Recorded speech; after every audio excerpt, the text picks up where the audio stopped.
Dobrý deň, vážené dámy, vážení páni. Dovoľte, aby sme vám odprezentovali náš príspevok na tému možnosti reedukácie chôdze spinálneho pacienta v NRC Kovačova. Na začiatku si v úvode predstavíme pacientku, ktorú uvidíte v prezentácii, ale je potrebné povedať, že nejde o kazuistiku. Ide o 30-ročnú ženu, ktorá mala úraz v polovici roku 2012, a to stav po komunitívnej fraktúre stavca L1 s retorpulziou úlomkov do spinálneho kanála, stav po fraktúre procesu transversus L2, L3 vľavo a stavca L5. Operačne bola urgentne realizovaná laminektómia, distrakcia a reklinácia úlomkov, spondylodeza TH11 L3 až L3 systémom USS s peričnou stabilizáciou.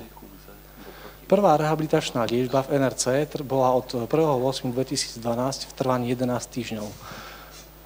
Klinický obraz bol chabej paraparezoplegie dolných končatín pre inkompletnú léziu miechyho segmentu L2 akcentovanú vľavo, ASIA AIS B, motorické skóre 49 bodov. To bolo pri tom vstupnom prvom vyšetrení. Druhá rehabilitačná liečba bola od 22.2013 v trvaní 6 týždňov. Pri záverečnom hodnotení dosiahla ASIA AIS C a motorické skóre 66 bodov. Pri výstupe zvládla chôdzu s 2 francúzskými barlami s istením 20 metrov za 25 minút. Príprava pred nácvikom chôdze začína už na oddelení na lôžku, primárnou postupnou vertikalizáciou na vertikalizačnom lôžku. Po vysadení pacienta do mechanického vozíka pokračujeme v kondičnej vertikalizácie počas ergoterapie, liečba práce, v parapódiu, v paramobile, v bradlovom chodníku, kým ešte nie sú zhotovené plastové vysoké ortézy. Ak sú potrebné, tak sa vertikalizujeme v kožených. A dynamická príprava začína na oddelení zase v skorom štádiu aplikáciou takéhoto šľapacieho zariadenia, prípravou pacientky. Ďalej pokračujeme motomedom na lôžku tiež na oddelení. A po vysadení pacientky pokračujeme motomedom v rehabilitačnom komplexe. Parapódium tu vlastne prenášaním ťažiska tela sprava do strán kyvadlovým spôsobom presúva celé to zariadenie smerom vpred. Je to dosť namáhavé. Biostimulátor chôdze silou horných končatín a zbytkovou silou dolných končatín dokážeme chôdzu simulovať aj takýmto spôsobom. Každý rehabilitant u nás absolvuje komplexný rehabilitačný program, ktorý je zložený z individuálnej pohybovej liečby, skupinovej pohybovej liečby, liečebnej výchovy sebestačnosti, ergoterapie, fyzikálnej terapie a aj posilovní.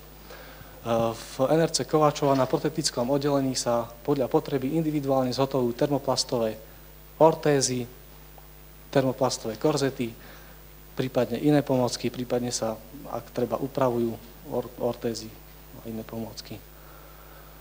Možnosti reedukácie chôdze. Tak, nácvik chôdze v bradlovom chodníku, rehabilitantka tu má vysoké plastové dlahy s uzamkinateľnými kolonnými klbami, okorzetovaná je trebodovým korzetom, ten nebol vyrábaný u nás.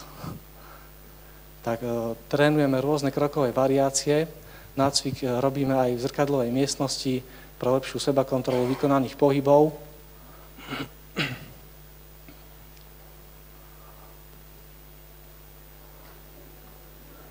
Nácvik so širokým spektrom aparátov. Tu je nácvik v paramobile s asistenciou fyzioterapeutky. Pacientka má odomknuté kolenné kĺby, opora o lakte. Chôdza s rolovacím chodítkom.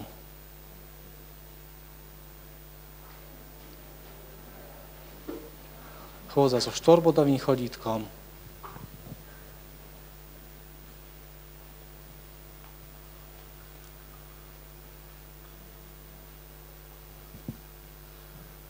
G-aparát.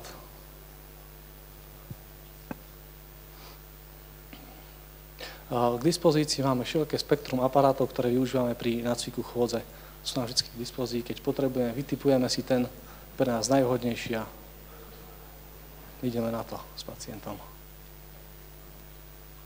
U nás závesný aparát, rehabilitantka má nasadenú vestu, ktorá je upnutá do zdvíhacieho zariadenia, ktoré ju fixuje, odľahčuje a zamedzuje pádu. Trénujeme v bradlovom chodníku, ale aj mimo bradlového chodníka, tu s pevnou oporou a francúzskou barlou. Postupne môžeme využívať aj ktorékoľvek iné pomôcky, chodítko alebo s dvoma francúzskými barlami.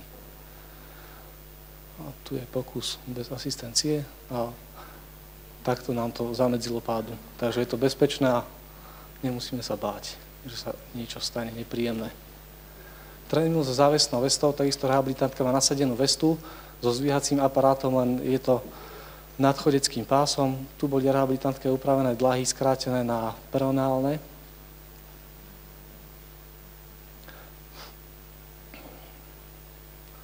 Samostatná chôdza alebo chôdza s asistenciou dvoch fyzioterapeutov, čo je náročné pre fyzioterapeutov časovo. Dvoch naraz. Chodecký bazén. Pacientov pomocou zdvíhacej stoličky presúvame do chodeckého bazéna. Pacient by mal byť vyciekovaný, vyprázdnený. Táto chôdza je veľmi náročná. Pacient musí mať dostatočnú silu v dolných končatinách, aby dokázal prekonať tlakovú silu vody.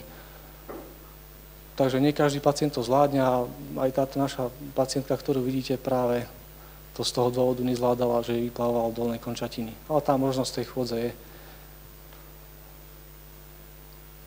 Robotický systém Lokomat.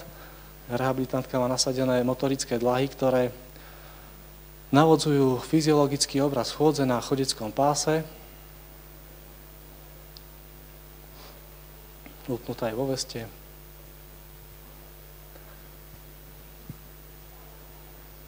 Pracujeme pri určitom odľahčení pacienta v pracovnej pozícii. A využívame biofeedback, ktorý má pacientka zobrazený na monitore.